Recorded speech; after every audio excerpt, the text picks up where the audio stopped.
Bonsoir à toutes et à tous. حياكم الله جميعا ومرحبا بكم في هذا الدرس الافتتاحي لقناة الثقافة العربية والترجمة الخاصة بتخصصات علوم المهندس، تخصصات الهندسة. Bienvenue dans cette nouvelle chaîne pédagogique dans laquelle je vais essayer d'entreprendre l'ensemble des leçons qui sont programmées dans le cadre de la culture arabe et traduction selon le programme actuel pour les spécialités suivantes.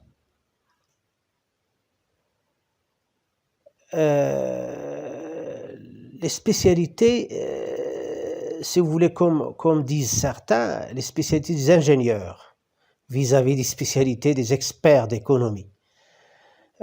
Donc, les spécialités pour la première année, d'ailleurs, cette première leçon, c'est une version, ça va comporter sur le tronc commun, le programme tronc commun, pour tous les premières éditions PGE, à savoir, dans ce cas, on a le MPSI, le PCSI, le TSI, maths, physique, sciences de l'ingénieur, physique, chimie, sciences de l'ingénieur, et technologie et sciences de l'ingénieur. Eh bien, ces filières sont des filières qui vont vers la deuxième année,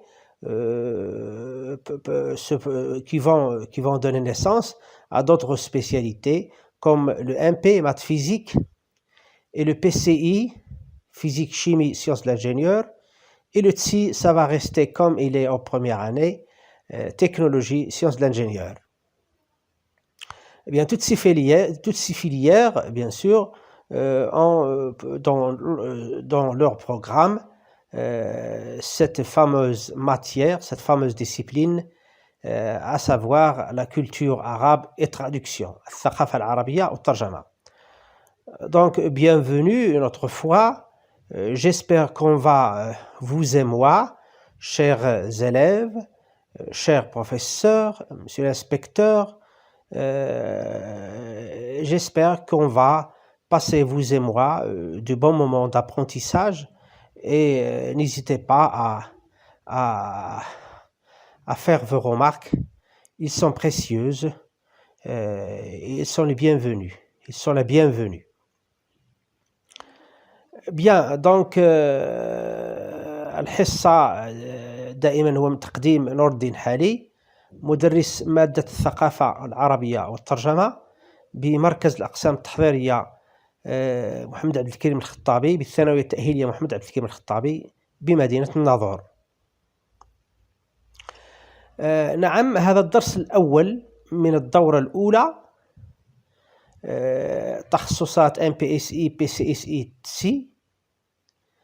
هذه الدورة الأولى عنوانها أو محورها الدراسي هو رهانات الترجمة، enjeu de la traduction، وهذا المحور هو محور مشترك كما سبق الذكر. نعم، إذن donc c'est la première unité bien entendu. Maintenant c'est la première séance. Il s'agit d'une version تعريب.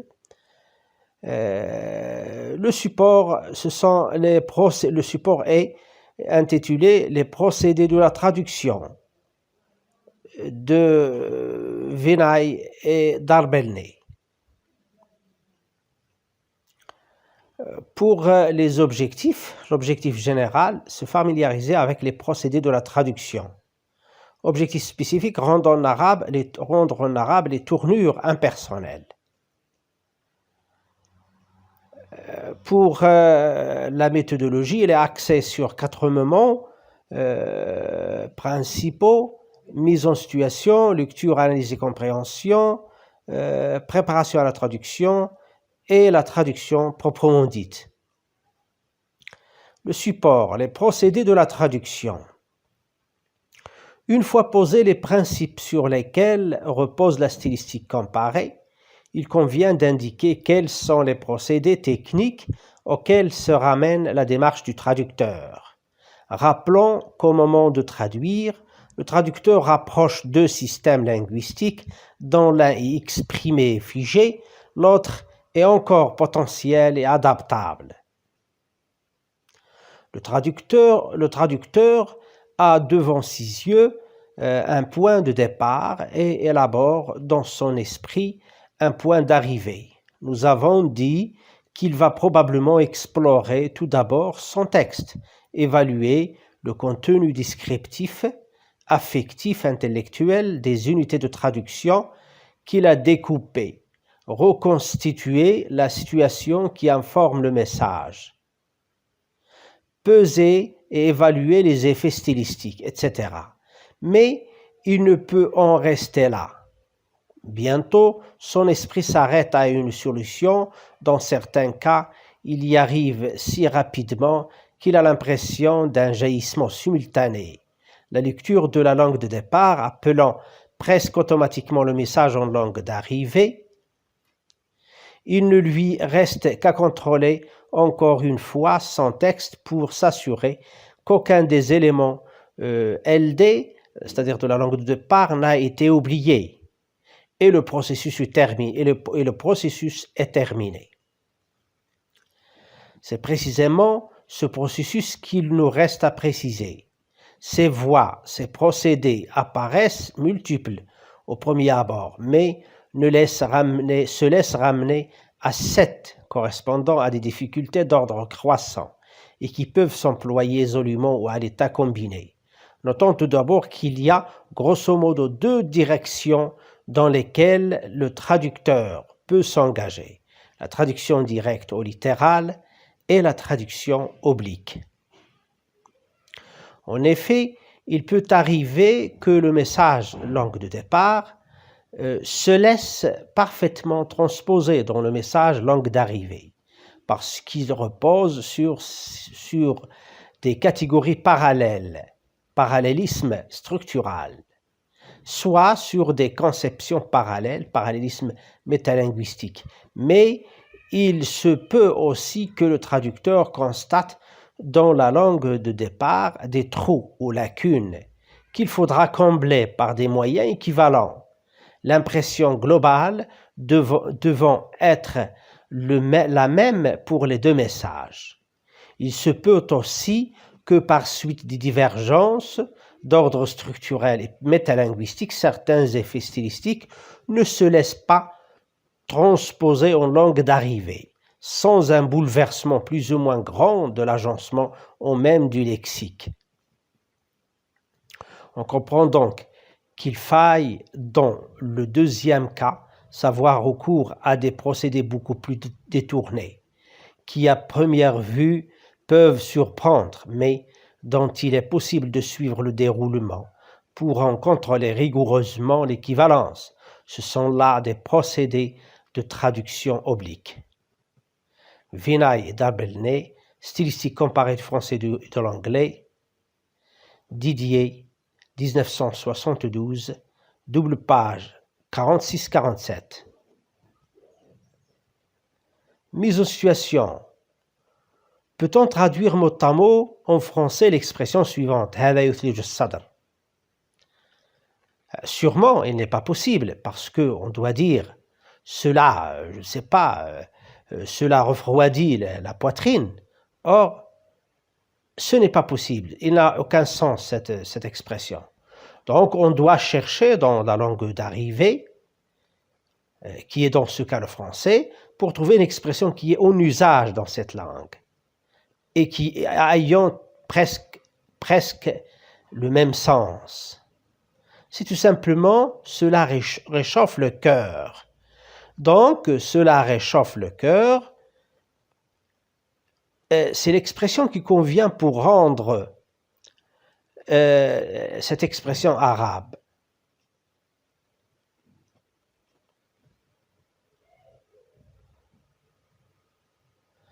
Eh bien, le texte qu'on va traduire aujourd'hui porte sur les procédés qu'on doit faire pour traduire.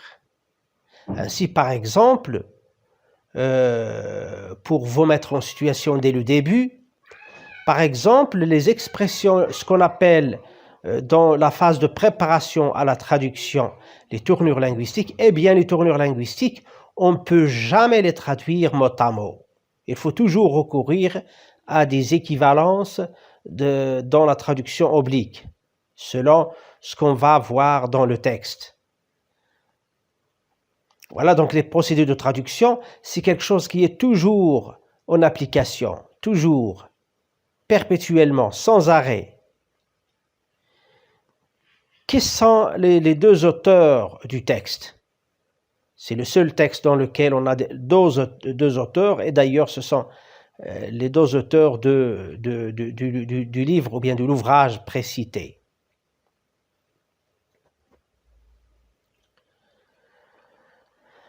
Jean-Paul Venaille, 1909-1999, est un professeur, auteur et traducteur canadien qui est reconnu dans le monde universitaire comme étant l'un des grands précurseurs de la traductologie.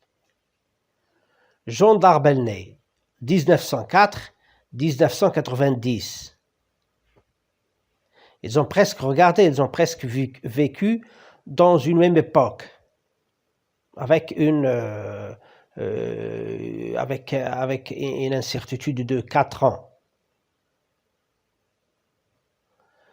Donc, Jean d'Arbelnay est un linguiste canadien, un professeur émérite, Université Laval, Québec, Canada.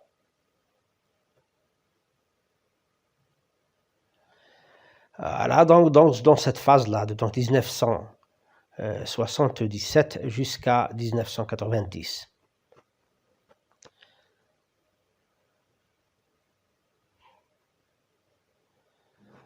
La composante énonciative, dans le cadre de la lecture, l'analyse et la compréhension, qui parle dans le texte? Le système énonciatif est-il homogène? Quel est le public cible?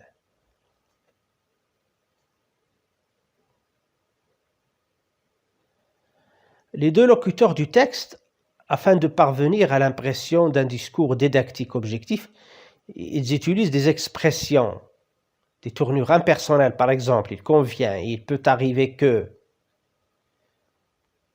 Mais en statut d'enseignant, ils utilisent l'impératif à la troisième personne du pluriel, rappelant que, notant que. Et à la troisième personne du pluriel, nous avons dit qu'il.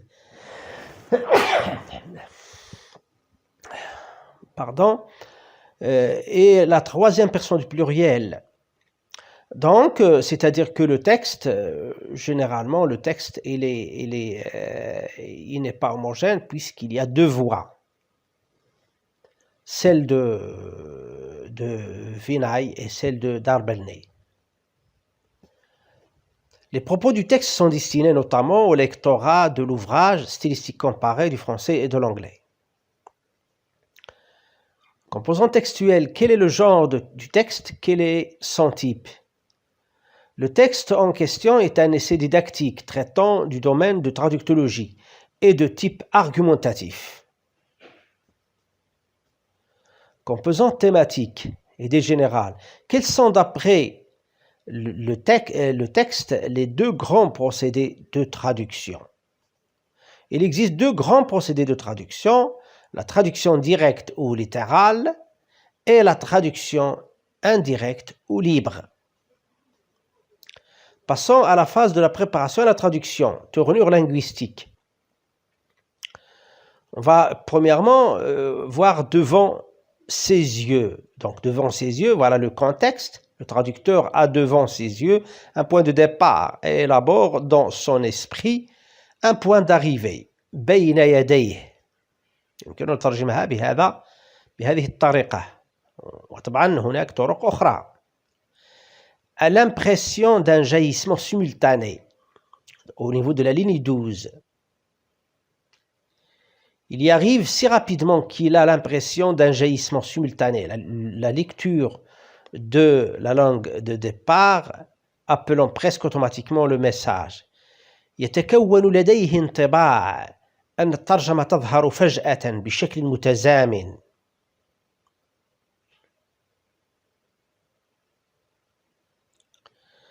Au premier abord, ces voies, ces procédés apparaissent multiples au premier abord, mais se laissent ramener à 7.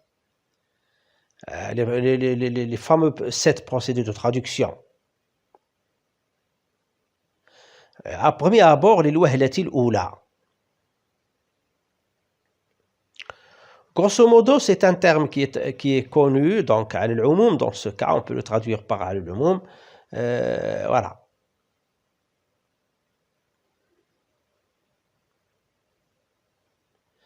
Passons maintenant au lexique et à la terminologie. Exprimé et figé. Au niveau de la ligne 6, au début du texte, le traducteur rapproche 2 systèmes linguistiques dont l'un est exprimé et figé, l'autre est encore potentiel et adaptable. Donc celui qui est exprimé et figé, bien entendu, c'est le texte de départ. معبر عنه ومسكوك. معبر عنه ومسكوك. Potentiel et adaptable, c'est-à-dire le texte d'arrivée, la traduction, la production de traduction. ما يزال موجودا بالقوة وقابل للتعديل. والذي يقوم بتعديله هو المترجم.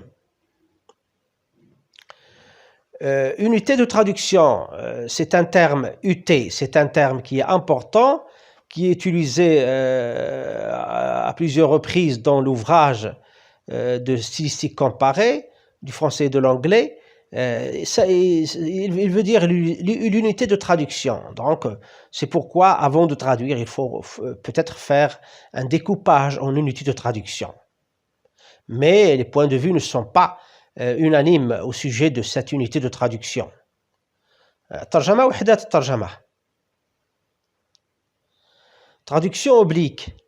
Donc la traduction oblique, bien entendu, tarjama غير مباشرة, eh bien il y en a il y en a 7 procédés de traduction, dont 3 sont directs et 4 indirects.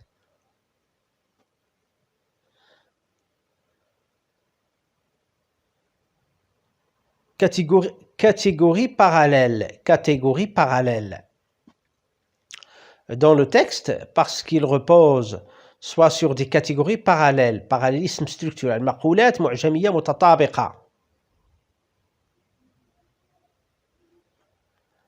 Pour le phénomène morphosyntaxique, on a choisi pour cette séance les tournures impersonnelles.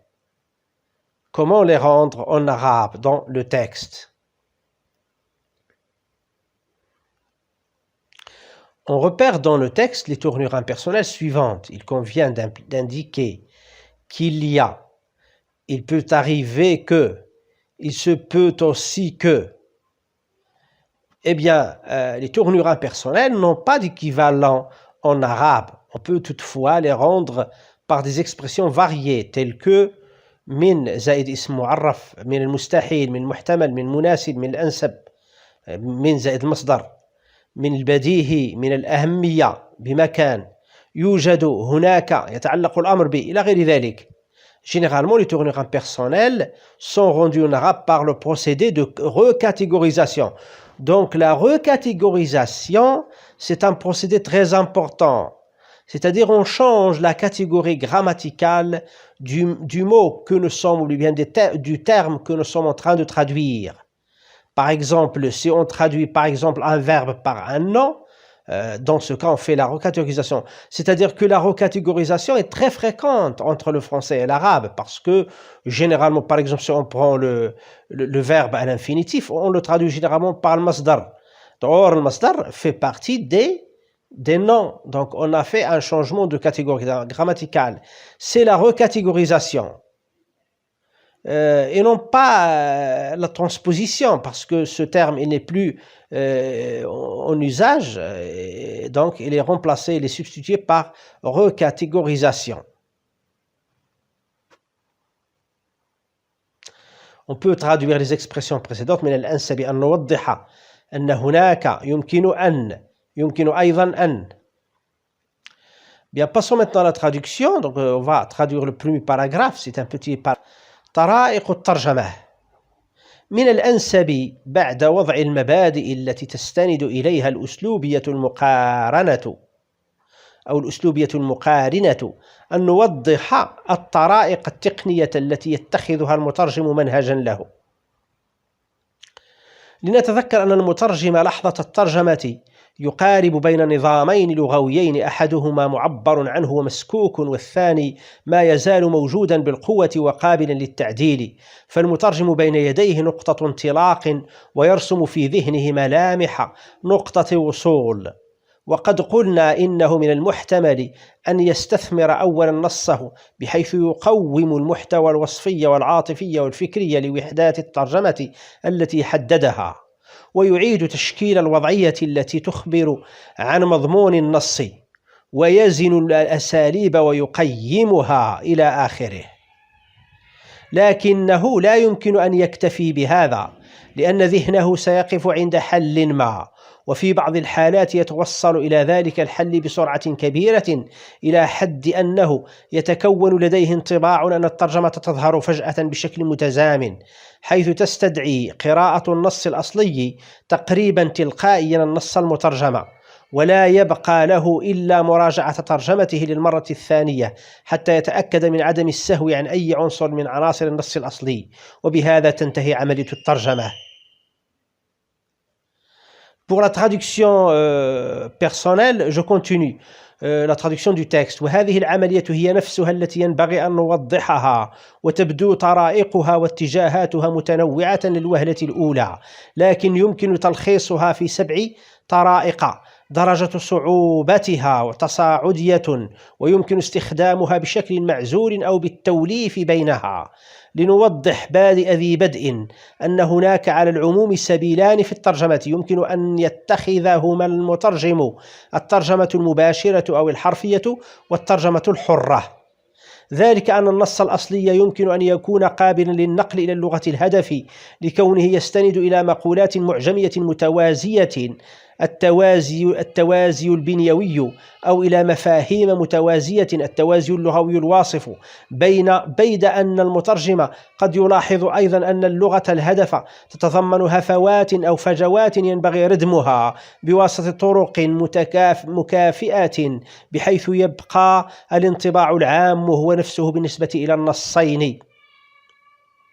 وكنتيجة للتباعدات من حيث الجانب البنيوي أو من حيث اللغة الواصفة، يمكن أيضا أن لا تقبل بعض الأساليب أن تنقل إلى اللغة الهدف دون حدوث فوضى تتفاوت في الأهمية وفي الرتبة أو حتى في المعجم.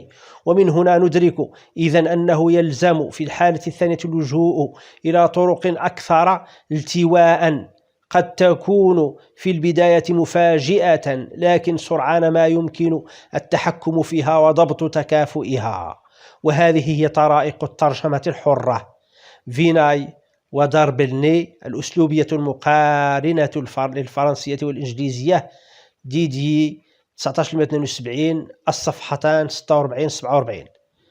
إذن مع درس آخر، وقد يكون هو الدرس الأول من السنة الثانية، لأني دائما سأذهب وفق هذه الثنائية: درس في السنة الأولى ودرس في السنة الثانية، ثم درس الموالي في السنة الأولى ودرس الموالي في السنة الثانية. أرجو من الله أن يوفقني، وملاحظاتكم وتشجيعاتكم تعطيني القوة اللازمة من أجل متابعة هذا المسار. وأترككم في رعاية الله وحفظه. وفقكم الله وسدد خطاكم وجعلكم من خدام اللغة العربية وجميع اللغات العالمية. وشكرا لكم، وإلى لقاء آخر. تبقوا على خير وإلى اللقاء.